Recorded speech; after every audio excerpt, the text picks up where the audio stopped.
Olá, pessoal, muito boa noite a todos, sejam todos muito bem-vindos a mais um programa Clinicando e Raciocinando. Lembrando que este programa é único e exclusivamente dedicado a médicos veterinários, estudantes de medicina veterinária e que o nosso objetivo aqui é discutir temas de medicina interna de cães e gatos de maneira a aperfeiçoar cada vez mais o nosso raciocínio clínico. Eu sou o professor Paulo Ferian e juntamente com a professora Helena, a professora Heloísa e a professora Carolina, componho a equipe da Raciocínio Clínico Veterinário Experts. Tudo bem, pessoal? Muito bem-vindos todos vocês. Já vi que a nossa contribuidora aí do caso está presente já. Hoje é dia de discussão de caso clínico, né? Aquele dia gostoso em que a gente discute, dá palpite, dá pitaco, procura ajudar o colega, né? Aprender bastante também. Então vamos nessa, né? Deixa eu chamar a nossa colega aí e começar a nossa discussão de caso clínico. Bora lá, pessoal. Cleisiane, tudo bom, Cleisiane? Boa noite. Muito obrigado pela participação. Está falando de onde? Eu sou de Teresina, Piauí. Teresina, no Piauí. Muito bem-vinda, muito obrigado pela participação. Só para eu entender, o caso da Luana, é você que está atendendo ou você veio com outro caso? Não, o caso é meu. Ela pediu autorização para mim. Ah, perfeito. Ó, você tem fãs aqui dizendo, ó, a Cleisiane linda, né? Cheio de fãs. Eu acho que notificou. Eu nem sabia que ia entrar, é porque ela pediu autorização, eu pensei que ela ia discutir. Aí eu nem tinha. Eu soube hoje. Tá ótimo. Mas bora lá. Eu recebi as informações do caso de tarde, né? Uma filhota de 8 meses de idade. Mas o pessoal não conhece o caso. Gostaria que você contasse aí para o pessoal, para o público aí, do que se trata, quem é o paciente, o que ele está apresentando. Tá. Quando ela me avisou, eu não tinha me preparado, assim, né? Então eu não estava tendo acesso ao prontuário. Mas eu lembro de muita coisa, que ela fez um retorno essa semana. Mas, assim, ela tem 8 meses, se eu não me engano, era um poodle de 8 meses, a Silvia.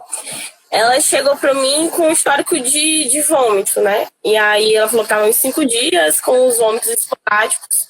Pelo que ela me descreveu, era realmente vômito, estava conteúdo digerido.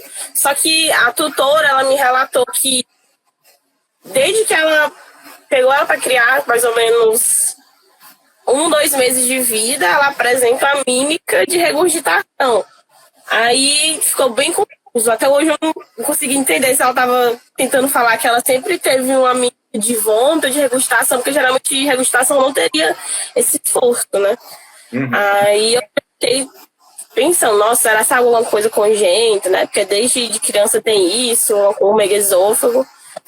Daí eu pedi os exames, pedi como ela teve carrapato, essas coisas, pedi um 4DX para ver se me dizia algo, e por enquanto manteve tratamento conservador com dacetrona, botei um Gavi, porque pensei numa gastrite também para descartar. E foi isso. Só que aí no retorno, a tutora, ela também tinha hipertermia na primeira consulta. Aí no retorno, ela não tinha feito o Vonal, o dacetrona, e nem ela não fez o tratamento. Aí a cachorrinha continuou vomitando.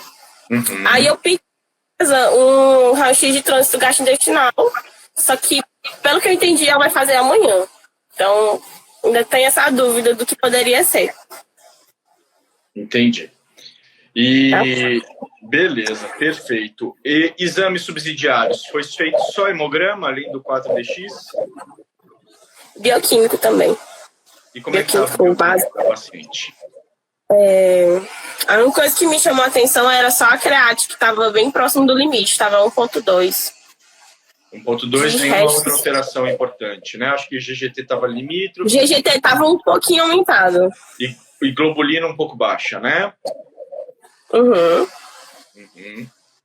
Muito bem. Tá ótimo. Então, para contextualizar aí para o pessoal, é uma paciente poodle de 8 meses de idade, que há 5 dias, quando você atendeu, vinha apresentando quadro de vômitos, mas pelo que me parece, era um pouco esporádico, né? Não era contínuo. Isso.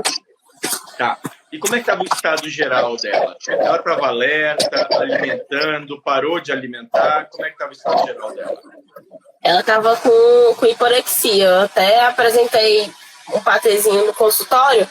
Demorou um pouquinho, mas ela comeu. Então ela não estava tão nauseada assim, não. E por ser esporádico, eu fiquei pensando nisso. Aí eu pedi o trânsito, né, o gastrointestinal, para descartar várias coisas, né? Por ser um paciente muito jovem, para descartar o possível megaesôfago, enfim. E também, outra informação que eu esqueci de falar. Desculpa, porque eu realmente não tinha me preparado, não sabia o que falar. Mas ela, no retorno, ela disse que a paciente tem hábito de mexer no lixo, esse tipo de coisa. E o último vômito que ela tirou foto e mostrou no retorno era cheio de objeto inanimado, cabelo, pedaço de saco. Aí eu fiquei, será que tem uma obstrução parcial? Aí ela me contou, a tutora me contou que tinha visto pouca quantidade de fezes, né? Então, eu pedi só para descarte mesmo. Não teve diarreia, né? Não. Estava normal. Ótimo. Acho que já temos informações suficientes para estabelecer o nosso raciocínio clínico. Então, vamos exercitar exatamente isso, pessoal. Então, vamos lá. Um paciente de 8 meses de idade. Então, a gente já começa pela resenha, pela identificação. Ter 8 meses de idade já nos diz muito sobre as causas mais prováveis que a gente vai discutir daqui a pouco. Tá? Há 5 dias que ela vem apresentando vômitos, não são vômitos incoercíveis, são vômitos de forma mais esporádica, ela não parou completamente de comer, não está gravemente prostrada, não tem dor abdominal importante, né? Teve um quadro hipertérmico, mas não manteve aí ao longo dos dias. Foi prescrito tratamento sintomático, mas parece que não foi feito de forma regular esse tratamento sintomático. Muito bem. Como que a gente desenvolve o raciocínio a partir desses sinais? Qual que é o sintoma guia nesse caso? O sintoma guia é o vômito. Como o vômito tem menos de 7 dias a 14 dias, aí depende aí da referência que você pega, a gente trata ele como um vômito agudo. Então, o nosso quadro é de vômito agudo. Mas certeza que é de vômito, a gente pode levantar uma primeira hipótese aí de divergência em relação a ser vômito ou ser regurgitação. Atende um animal que está exteriorizando o conteúdo, é sempre importante que a gente questione se essa exteriorização é vômito ou se é regurgitação. Professor, qual que é a diferença? Conceitualmente, vômito é a exteriorização de conteúdo que vem do estômago ou intestino delgado. Ou seja, ele atingiu as porções já mais baixas do trato digestivo. E a regurgitação? E ele é ativo. Por conceito, ele é ativo. E a regurgitação? A regurgitação é uma exteriorização passiva de conteúdo comumente esofágico ou também, eventualmente, faríngeo, que não atingiu o estômago. Tá? Então, regurgitação passivo, vômito ativo. Como que se faz a regurgitação? Será que o tempo ajuda? Será que o fato de ter ou não ter alimento digerido ajuda? O formato tubular ajuda? Não. Nada disso é critério para diferenciar regurgitação de vômitos, tá? Nenhum deles serve. O que serve? Mímica, tá? Então, como eu diferencio o vômito de regurgitação? Mímica, tá? Mas e se eu não vi o animal? Pede para filmar.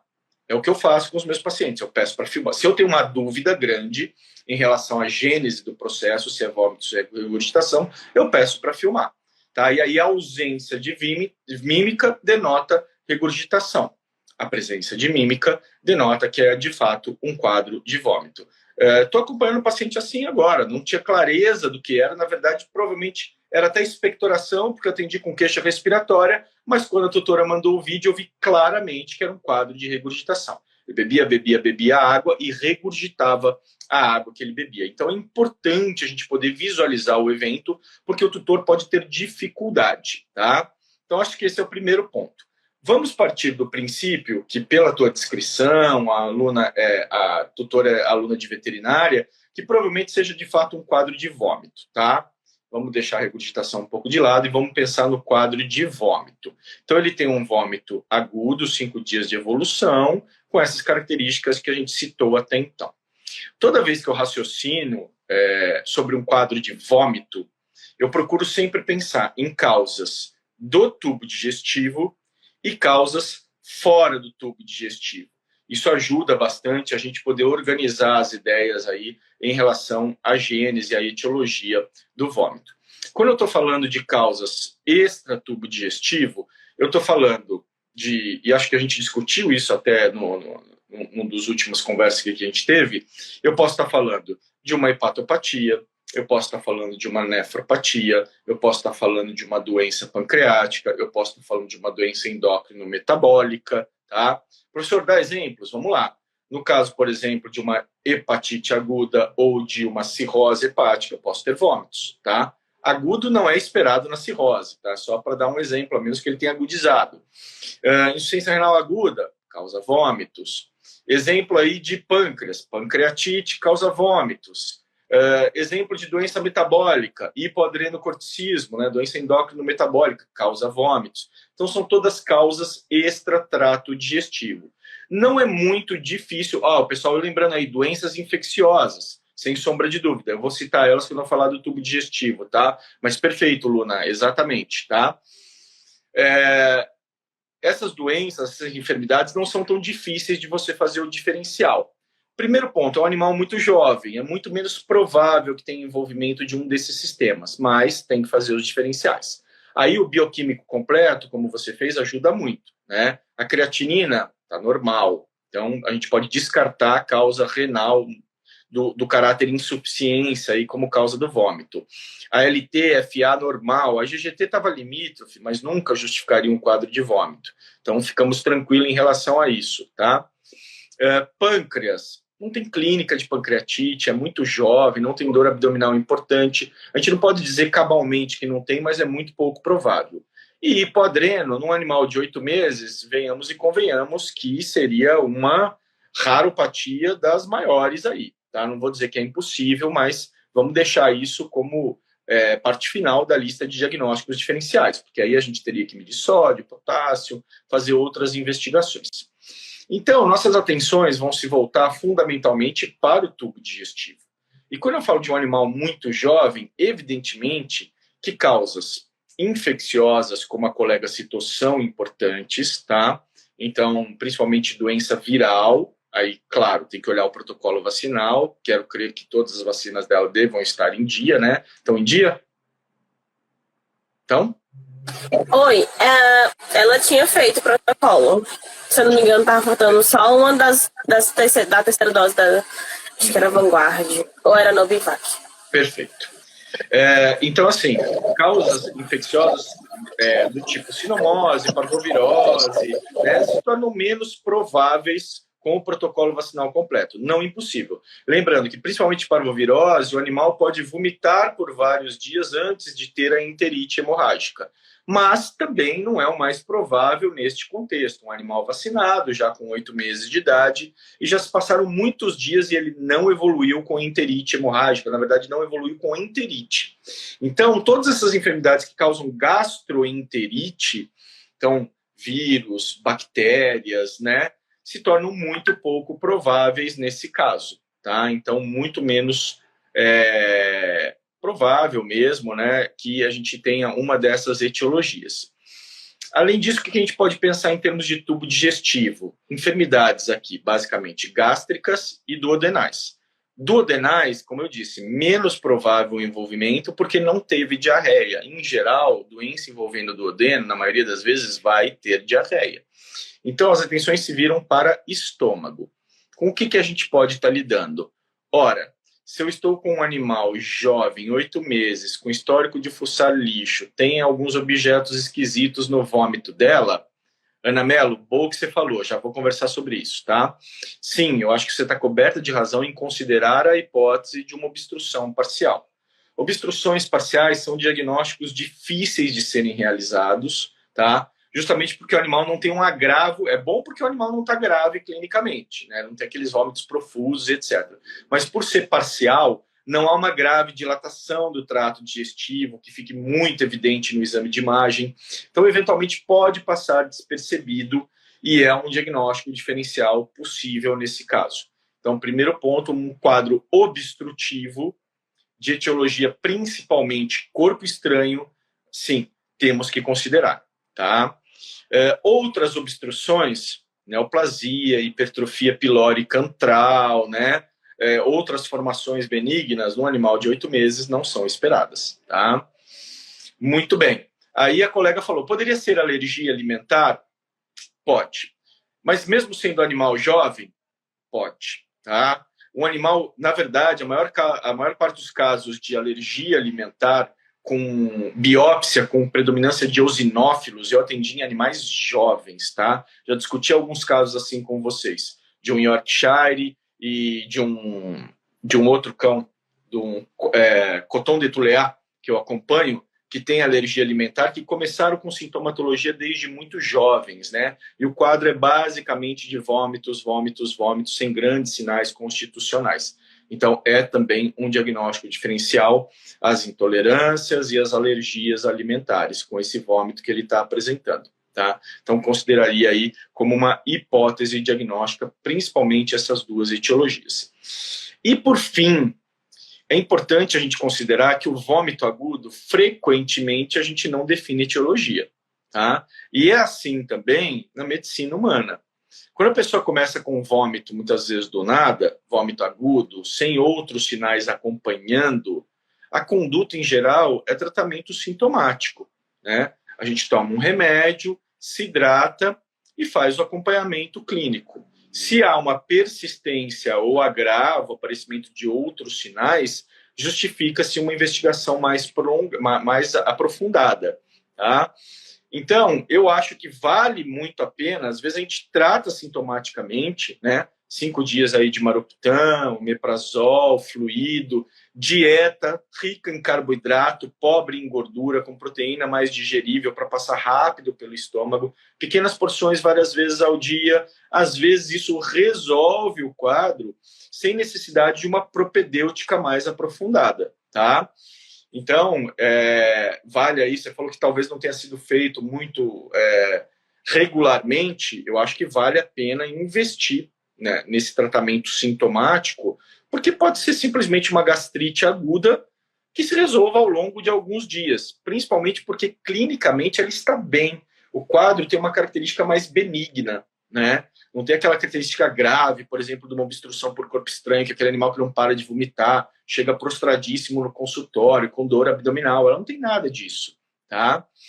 Então, eu acho que vale, sim, insistir um pouco nesse tratamento sintomático, enquanto você conduz aí o restante da propedêutica. Em relação ao exame com contraste, evidentemente que primeiro vai ser feito o exame de radiografia simples, e é importante, né? Alguém aí já até perguntou, às vezes tem algo radiopaco lá, que visualize melhor com a radiografia simples, lembrando, mas ele fez ultrassom, mas principalmente se houver corpo estranho no estômago, o ultrassom pode passar despercebido por causa da interface gasosa, tá? Então, é importante, sim, a gente fazer o exame radiográfico simples, que às vezes está lá visível algum corpo estranho que justifique o quadro.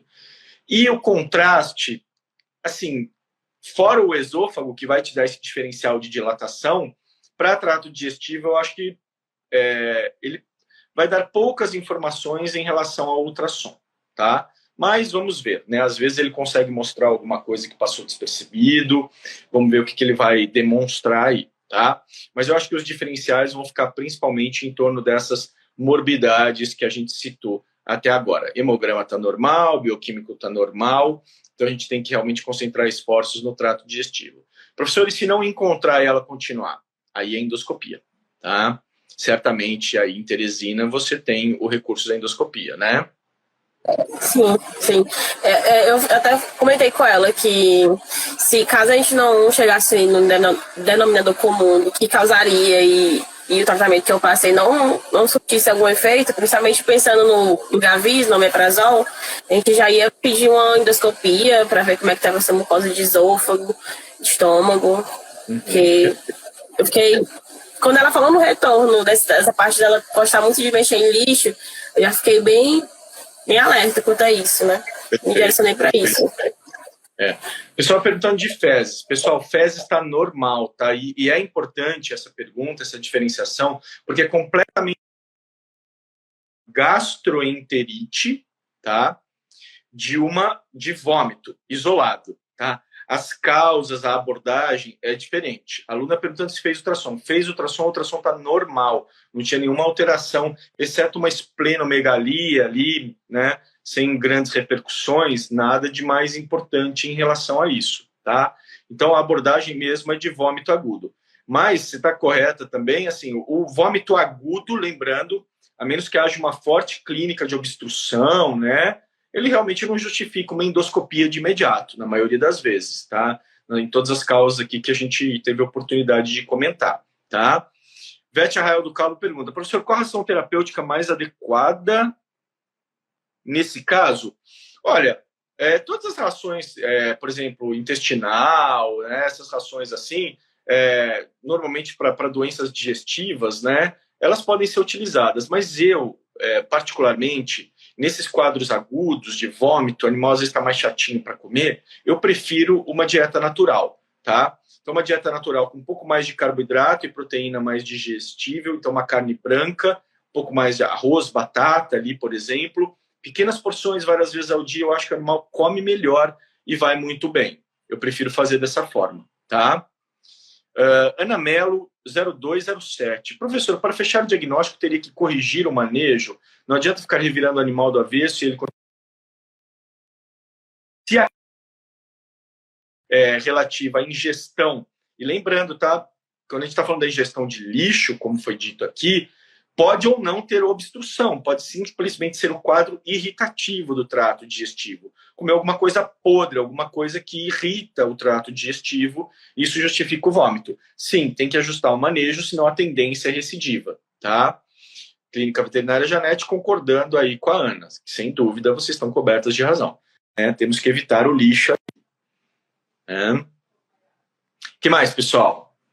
Eu acho que assim, o ponto fundamental, e eu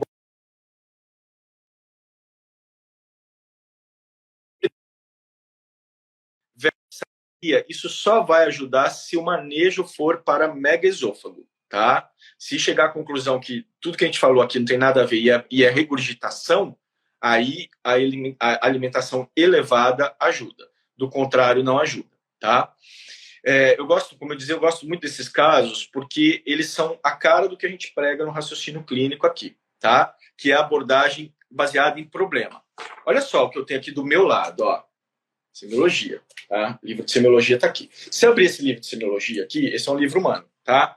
Vai ter uma seção só de problemas clínicos, né? Então, aqui, ó, vamos ver o sumário dele aqui, ó. Base diagnóstica dos problemas clínicos. Aí vem dor, febre, peso, desidratação. Porque é assim que a gente clinica. A gente se depara com um problema clínico e é a partir daí que a gente tem que raciocinar. E aqui é o vômito. Vômito o quê? Agudo. E se fosse vômito crônico, era diferente? Era diferente. Tá? Algumas outras causas se tornariam mais provável. Tá? É a abordagem do vômito geral, mas quando a gente faz o algoritmo, a gente faz a diferenciação. Agudo, crônico e assim por diante. Tá? Então, é muito importante que vocês exercitem esse raciocínio, né, a partir de um problema clínico. Como que eu vou conduzir? Quais os exames têm maior chance de me dar um delineamento? Né? Por exemplo, esse é um quadro de vômito, o ultrassom era bem-vindo. Mas já vimos em outras discussões que se fosse uma gastroenterite, o ultrassom aqui, gastroenterite aguda, provavelmente não teria auxílio nenhum. Tá? Então, escolher os exames que têm maior probabilidade de me dar aí um impacto terapêutico, né? Um impacto diagnóstico, de fato, nesse caso. Mas tenho certeza que ela vai ficar bem, né? Pela descrição que vocês deram aí, vão chegar a uma conclusão e conduzir direitinho. Tudo bem? Alguém Tudo tem mais certo. Se eu tiver alguma resposta, eu mando um direct também, viu? Sim, e é legal e é importante. Quem esteve aqui na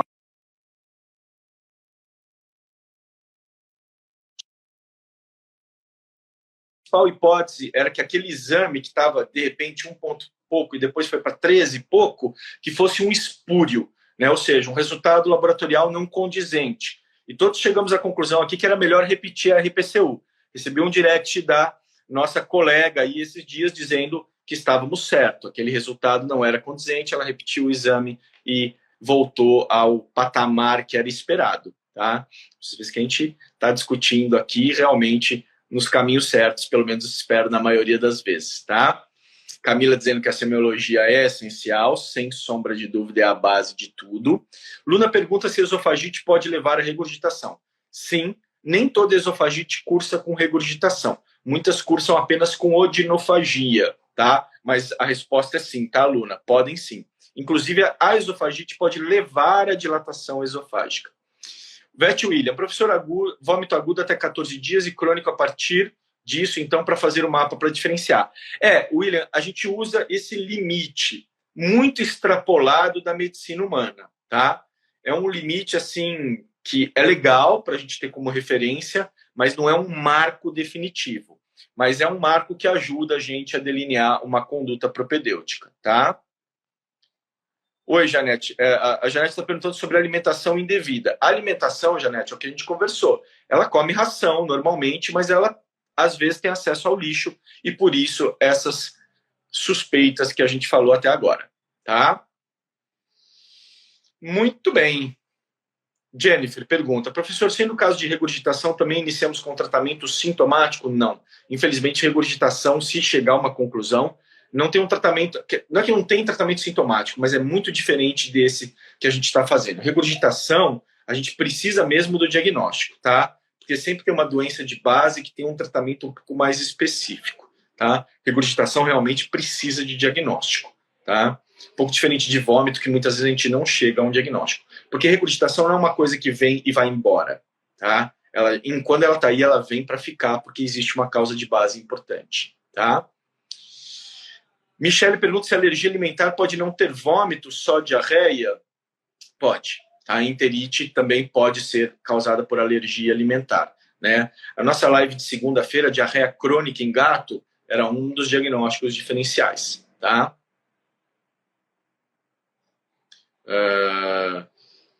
Clínica veterinária Janete, mas tem tutor que fornece queijo, presunto, etc. Tem tutor. Eu forneço. Toda vez que estou pegando um queijinho ali, eu dou um tequinho para minha cachorra ali. Sou um péssimo exemplo, tá? Mas a menos que normalmente você dê em grande quantidade ou algo que o animal está completamente desacostumado a comer, em geral, mesmo que esteja podre, etc., isso não justifica. Agora, fuçar lixo já é bem diferente, tá? Então, um petisco isoladamente dificilmente vai justificar um vômito, a menos que o animal não tenha o hábito de comer, né? Eu vou comer um gorgonzola e vou meiar aqui com o meu cachorro, super gorduroso, tal, tudo bem. Agora, que nem a Ray, por exemplo, a minha cachorra, acostumadíssima com um pedacinho de mortadela, com um pedacinho de queijo, né? Gosta também de um pãozinho de queijo, tranquilo, tá? Mas não pode? Pode, Janete. Um petisquinho não faz mal a ninguém, não, tá? O veterinário. Tem aqui um monte de gente agora se revirando aí, né? Claro, pessoal, o petisco não pode substituir uma alimentação, né, de ração e etc. Mas eu não vejo um pecado mortal em dar um agrado para o seu cão de vez em quando. Nesse aspecto, eu sou um péssimo exemplo, funciono mais como tutor do que como médico veterinário, né? William, o melhor queijo é o daqui de Minas, exatamente, né? Onde estou nesse momento, né? Então, e principalmente é o queijo Minas mesmo que ela gosta. Tá bom? Tadinho, o Coronel Leitão, que já se foi aí, ele adorava pão de queijo. Vou deixar ele sem o pãozinho de queijo dele, coitado. Se for alérgico, não pode, realmente, né, pessoal? Exato, caso de Ferreira, espeta de pau. Fica bravo comigo não, Janete. Tá? Então, tá bom. Pessoal, muito obrigado pela participação de todos, tá? Amara, eu vou fingir que eu não vi a sua pergunta, tá? Vou passar reto aqui, tá? Fingir que não vi, tá? Porque senão aí minha moral vai despencar lá, tá? Agradecer a sua presença aqui também. Putz, já me fugiu o seu nome. Você pode falar de novo? Que é um nome diferente. Cleisiane. Cleisiane, muito obrigado pela participação. Tá? Fico esperando lá no direct a evolução do quadro para eu poder contar para o pessoal aqui depois. Tá bom? Tá certo. Obrigada, viu? Boa noite, Obrigadão gente. pela companhia de todos. Até a próxima. Até o próximo Clinicando e Raciocinando. Beijão, pessoal. Até a próxima. Tchau, tchau.